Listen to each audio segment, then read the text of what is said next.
Ahora sí vamos a terminar con la aliyá número 7, Parashat Terumá, capítulo 27, versículo 9, y llegaremos al versículo 19. Leemos en la Torá. Harás el patio del Mishkan, Hatzer del Mishkan. En el lado sur harás cortinas al patio de lino retorcido, 100 amot de largo de cada lado.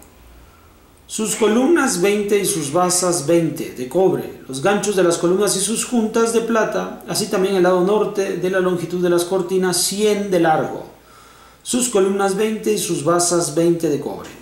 Los ganchos de las columnas y sus juntas de plata, la anchura del patio en el lado oeste, las cortinas 50 codos, sus columnas 10 y sus basas 10. La anchura del patio en el lado oeste 50 codos, 15 amot de cortinas de un flanco, sus columnas 3 y sus basas 3.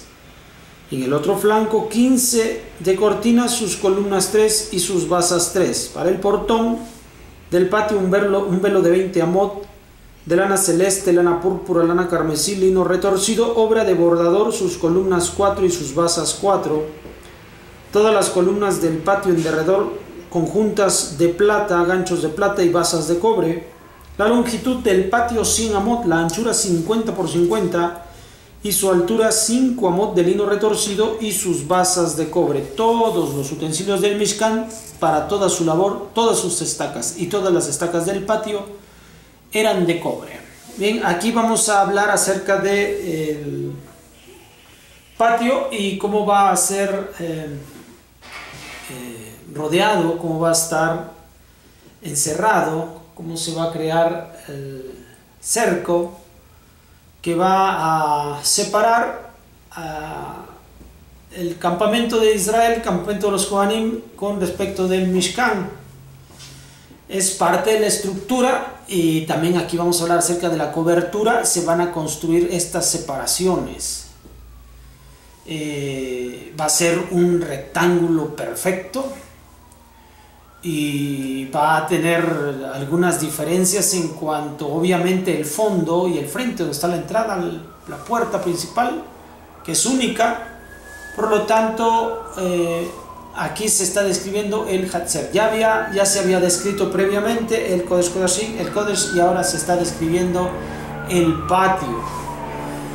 Estos son los tres elementos que van a construir al Mishkan.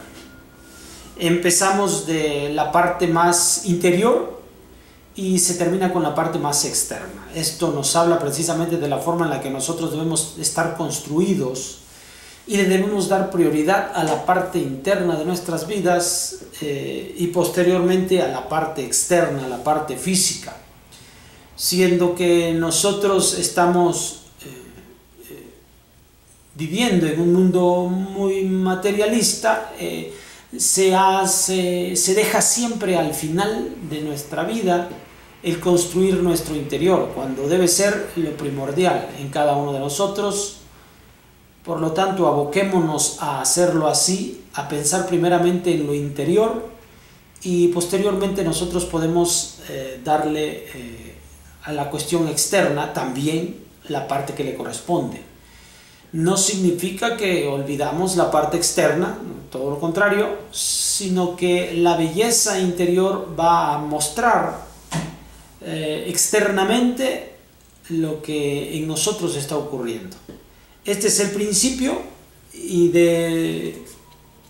precisamente esa es la razón de por qué el Mishkan va a ser una belleza en medio del desierto y va a poder ser la habitación para Kadosh Baruj Hu, tomando en cuenta ese principio número 1. Número 2, porque cada una de las terumot que eran traídas con todo el corazón, con todo el deseo de construir ese santo lugar. De igual manera, hoy en día nosotros estamos obligados por medio de una mitzvah a construir un Mishkan para Kadosh Baruj Hu, no solamente en la cuestión física, sino también en la cuestión nuestra, en la cuestión interna, y debemos entregarnos de lleno, con plena convicción, para poder alcanzar esta mitzvah. Bueno, espero que podamos nosotros contemplar la edificación del Bet HaMikdash nuevamente en nuestros días. Entre tanto esto ocurre, no olvidemos construir un lugar, un centro de estudios, una sinagoga, un Bet Tefilá, un Bet Midrash, en donde quiera que estemos nosotros los judíos esparcidos en el mundo, porque esta es la conexión que nosotros tenemos con Hashem y con su Torah. Bueno, pasen un excelente Shabbat. Shabbat Shalom.